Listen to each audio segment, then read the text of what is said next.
मार्गशीर्ष संकष्टी चतुर्थी की कहानी। मार्गशीर्ष महीने के कृष्ण पक्ष की चतुर्थी को गणाधिप संकष्टी चतुर्थी मनाया जाता है। ये खास दिन आज यानी 8 नवंबर को है। आज के दिन संकष्टी चतुर्थी की व्रत कथा जरूर पढ़ी या सुनी जाती है। त्रेतायुग में दशरथ नामक एक प्रतापी राजा थे। उन्हें शिकार करना बेहद अच्छा लगता था। एक बार अनजाने में उनसे एक श्रवण कुमार नामक ब्राह्मण का वध हो गया।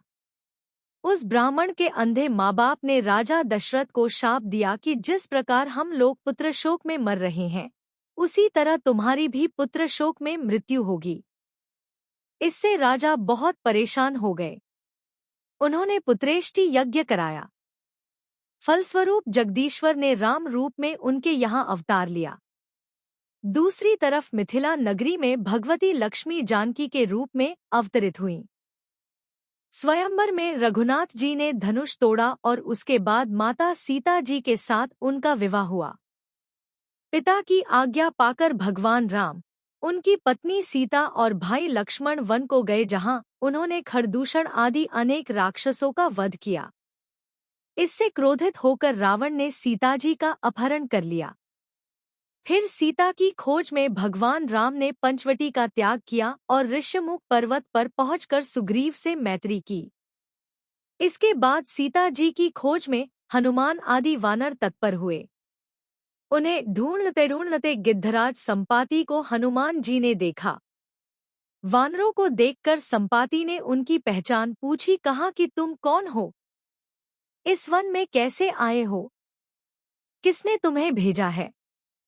संपाति की बात सुनकर वानरों ने उत्तर दिया कि दशरथ नंदन राम जी, माता सीता और लक्ष्मण जी के साथ दंडकवन में आए हैं, जहां पर उनकी पत्नी सीता जी का अपहरण हो गया है। हे मित्र, इस बात को हम लोग नहीं जानते कि सीता जी कहाँ हैं। संपाति ने कहा कि तुम सब रामचंद्र के सेवक होने के नाते हमारे मित्र हो।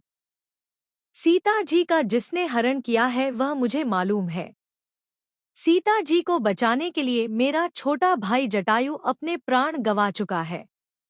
यहाँ से थोड़ी ही दूर पर समुद्र है और समुद्र के उस पार राक्षस नगरी है। वहीं अशोक के पेड़ के नीचे सीता जी बैठी हैं। सीता जी अभी भी मुझे दिखाई दे रही हैं। सभी वानरों में हनुमान जी अत्यंत पराक्रमशाली है, अतः उन्हें वहां जाना चाहिए, क्योंकि सिर्फ हनुमान जी ही अपने पराक्रम से इस विशाल समुद्र को लांघ सकते हैं। संपाति की बात सुनकर हनुमान जी ने पूछा, हे संपाति, इस विशाल समुद्र को मैं कैसे पार कर सकता हूँ? जब हमारे सब वानर उसे पार करने में असमर्थ हैं, तो मैं ही अकेला कैसे पार जा सकता हूँ? संपाति ने हनुमान जी को उत्तर दिया कि हे मित्र, आप संकटनाशक गणेश चतुर्थी का व्रत करो। उस व्रत के प्रभाव से आप समुद्र को क्षणभर में पार कर लोगे। संपाति के आदेश पर ही हनुमान भगवान ने संकटनाशक चतुर्थी के उत्तम व्रत को किया। इसके प्रभाव से हनुमान जी क्षणभर में ही समुद्र को लांघ गए। अतः इस लोक में इसके समान सुखदायक कोई दूसरा व्रत नहीं है। श्री कृष्ण भगवान महाराज युधिष्ठिर से कहते हैं कि आप भी इस व्रत को कीजिए। इस व्रत के प्रभाव से आप अपने शत्रुओं को जीतकर संपूर्ण राज्य के अधिकारी बन जाएंगे। भगवान कृष्ण का वचन सुनकर युधिष्ठिर ने भी इस गणेश चतुर्थी का व्रत किया।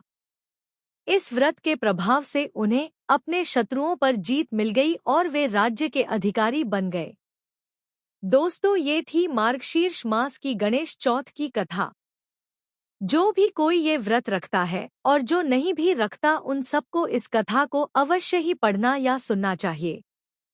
इससे गणेश जी की विशेष कृपा भक्तों को प्राप्त होती है। जय श्री गणेश। दोस्तों, आज की वीडियो में बस इतना ही। स्वस्थ रहिए, मस्त रहिए और राधे राधे जपते रहिए।